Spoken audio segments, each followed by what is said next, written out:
Hey everyone, and welcome to the channel. Today I'm going to be doing a breakdown of a new season called Lady in the Lake. This one is on Apple TV Plus. I'm going to be reviewing episode 1 and 2, and this will contain spoilers. Lady in the Lake is based on the novel by the same name by Laura Lippman. Was inspired to write the book by two unrelated deaths in Baltimore in 1969. The murder of 11-year-old Jewish girl named Esther Lebowitz and the mystery death of Shirley Parker, a 33-year-old black woman.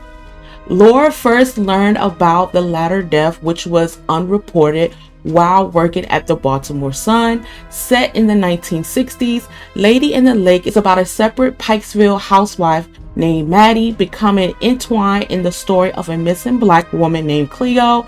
It closely examines Baltimore's radical and class divided, with a well-developed portrayal of the black community. In episode 1 called Did You Know Seahorses Are Fish?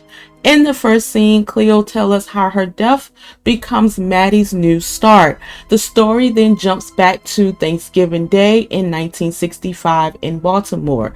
That's when Maddie sees Cleo's modeling a dress in the store window. She goes into the store and demands to buy the dress right off of Maddie's body. This happens after the lamb chops she bought from the butcher get all over her yellow coat. That's the only time these two characters ever see each other. The show also shows us a glimpse of Tessie Durst, a young girl who went missing on Thanksgiving Day after she went into a fishing store. Did you know seahorses are fish refers to a question that Tessie Durst asked the employee at the local fish store on Thanksgiving Day, the day she went missing. Moments later, we see another glimpse of where Tessie ends up after the strange encounter while the employee Stefan and a suspicious patron named Reggie. Now we see two different dynamics between the leading characters, Maddie and Chloe. Maddie is a Jewish housewife with a disrespectful son that need his ass beat. The way he disrespect her, especially when she was leaving and he said let her fucking go, I was just like, I see why Maddie wants to leave. So Maddie feels very exhausted from her repetitive life, especially after serving her husband for 20 years. The disappearance of Jewish girl named Tessie Durst deeply troubles Maddie, making her eager to join the search efforts. However, her husband dismissed her concerns, preferring to enjoy his Thanksgiving. And let me tell you that the husband and son didn't care about the missing girl. And it's very interesting because Maddie once dated Tessie Durst's father in school, adding to the complexity of her feelings. Her husband was hell bent over when he found out that she used to date Tessie Durst's father. I believe his name was Alan, back in school. And she said this was a long time ago, but he just didn't want to let it go. Her family think that she's gone mad, but Maddie is simply fed up and yearns for freedom. Now, she should have planned this a little bit better because she doesn't have money to survive. She attempts to sell her wedding ring at a pawn shop, but refused the offer of $500. Instead, she inquires about renting an apartment until she figures something out. Maddie and Judith found Tessie's body. When Judith got the police, you can see the look on Maddie's face. She was so hurt and shocked that she was dead. Chloe works at a boutique as a window mannequin by day, but she does Mr. Gordon bookings and is a bartender at a nightclub by night. Her mission and goal is to provide for her children. The youngest is sick and has sickle cell. Chloe's husband doesn't work and she tells him he needs to look for a job. Also, she volunteers for a woman named Myrtle Summers, who was her former teacher turned senator and who she volunteered to support. Cleo believes that if she continues to volunteer, she can get an honest full-time job from her. She wants to get under from Mr. Gordon, and he described as a kingpin. She also wants to provide the best education for her children, but the environment that she lives in influenced one of her sons to be a bookie, which Cleo condones. Her friend Dora is a drug addict, and she also works for Mr. Gordon as well, and Dora's dreams is to have Cleo to go to Paris with her, but also Dora wants to perform there as well. Cleo and Maddie are very different. Even though they have different backgrounds, both ladies are looking for something better in life, and they have ambitions. Unfortunately, we know that Cleo dies, but we don't know how and who did it. I have a feeling that Reggie has something to do with it because Reggie has been connected to the missing girl Tessa. Episode 1 came out strong. I enjoy the cinematography, the setting of the 1960s with the costumes and music.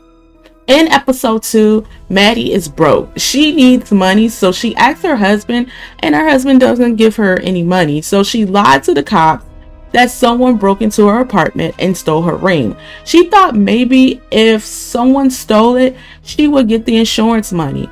Also, it was crazy how she was trying to sell her car and it was in her name, but the salesman needed her husband's signature.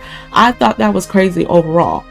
Now, Officer Pratt knew from the beginning that Maddie was lying about getting robbed, but he just didn't care. I think he liked her in the beginning anyways.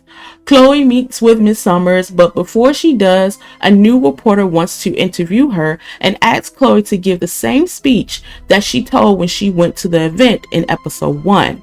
I felt like Cleo needed some reassurance first, and when she asked about the full-time position, Miss Summers said she wasn't going to get it and it wouldn't look right and she needs the white donor's support.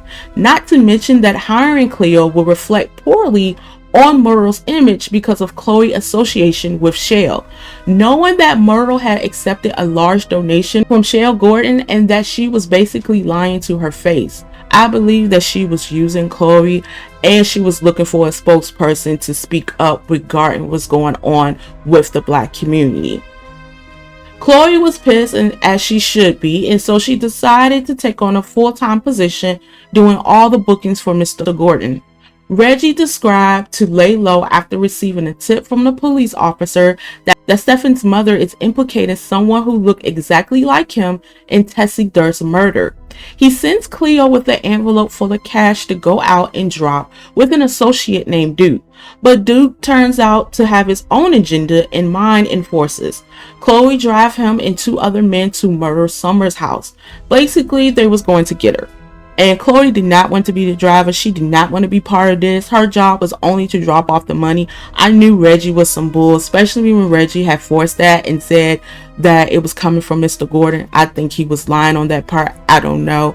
But the way she sat there and parked that car and those men went to Murder's house and they did not know that her husband came out with a shotgun and she ran out that car and she was just running as fast as she could. And so I don't know if that was the night that she got murdered, because in the beginning of episode 1 she had on that blue coat on, which Mr. Gordon had gave her. So episode 2 was okay. I do feel like something was missing in this episode. I do not know what, but I feel like it just wasn't that strong as the first one. I still enjoy it now, but I just feel like the first episode was so good and it had me reeling in. The second episode, like I said, just wasn't too bad. But I'm going to continue to still watch the episodes and still review it. Let me know if you had watched episode 1 and 2. Let me know if you had enjoyed. I would love to hear everyone's theories about who murdered Cleo. So just let me know in the comments below. Thank you so much for watching my channel. Make sure you like and subscribe. And until then, see you later.